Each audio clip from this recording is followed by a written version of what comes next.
ఒక్కసారి మసాలా పొడి చేసి పెట్టుకున్నామంటే అన్ని రకాల వెజ్ అండ్ నాన్ వెజ్ కర్రీస్‌లోకి కూడా పనికొస్తుందండి. వెల్కమ్ టు అవర్ ఛానల్ ఉప్పు, కారం, మసాలా. నేను మీ అర్చన. ప్రాసెస్‌లోకి వెళదామా? ఈ మసాలా చేయడానికి నేను తీసుకునే క్వాంటిటీస్ అండి. ఒక 4 టేబుల్ స్పూన్ల ధనియాలు తీసుకుంటున్నాను. 2 టేబుల్ స్పూన్ల దాల్చిన చెక్క, 1 టేబుల్ స్పూన్ లవంగాలండి. దాల్చిన చెక్క మనం ఎంతైతే తీసుకుంటున్నామో దానికి కరెక్ట్‌గా హాఫ్ క్వాంటిటీ లవంగాలు ఉంటే సరిపోతుంది. మరాఠీ మొగ్గలు ఒక 3, అలాగే ఇలాచీ 6 తీసుకుంటున్నానండి. స్టార్ అనాస్ వచ్చేసి 4, ఎండుమిర్చి ఒక 4, బిర్యానీ ఆకులు ఒక 3 అండి. ఇవి నేను తీసుకునే క్వాంటిటీకి సరిపోతాయి. ఒకవేళ మీరు ఎక్కువ చేస్తున్నట్టయితే క్వాంటిటీస్ అన్ని డబుల్ చేసుకొని తీసుకోండి. ముందుగా స్టవ్ పైన ఒక పాన్ తీసుకోండి, కొంచెం దళసరిగా ఉండేది.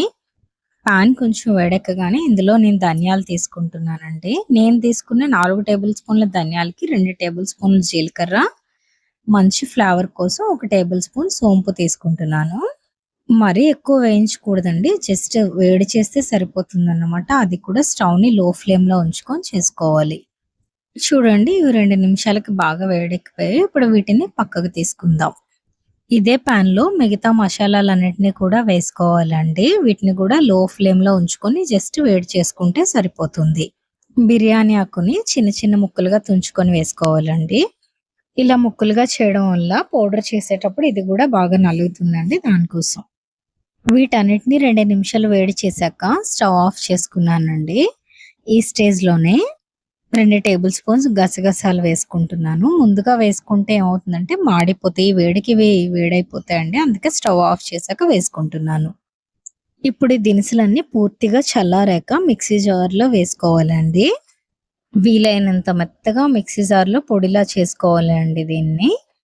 చూడండి, మన all in one garam masala ready అయిపోయింది. ఫ్లేవర్ అయితే చాలా బావుందండి. జస్ట్ మిక్సీ చేసి క్యాప్ ఓపెన్ చేయగానే వంటగదంతా స్మెల్ తెగొస్తుందండి.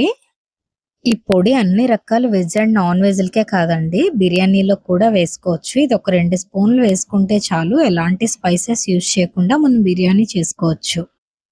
అలాగే ఒకసారి చేసి పెట్టుకున్నామంటే సంవత్సరం పాటు నిలవ ఉంటుందండి. ఇలా చేసుకున్న మసాలా పొడిని ఒక ఎయిర్‌టైట్ డబ్బాలో స్టోర్ చేసుకోండి.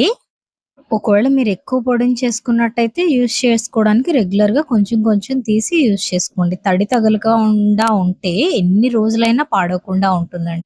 ఒకసారి ఇలా చేశారంటే ఇంక బయట ఎలాంటి మసాలాలు కూడా అస్సలు కొనరండి ఇంక మీరు. మన ఛానల్‌ని సబ్స్క్రైబ్ చేసుకోని వాళ్ళెవరైనా ఉంటే సబ్స్క్రైబ్ చేసేయండి. ఒకసారి మసాలా పొడిని మీరు కూడా ట్రై చేసి మీ కూరల టేస్ట్ ఎలా ఉంటుందో కామెంట్ చేసేయండి. Thanks for watching.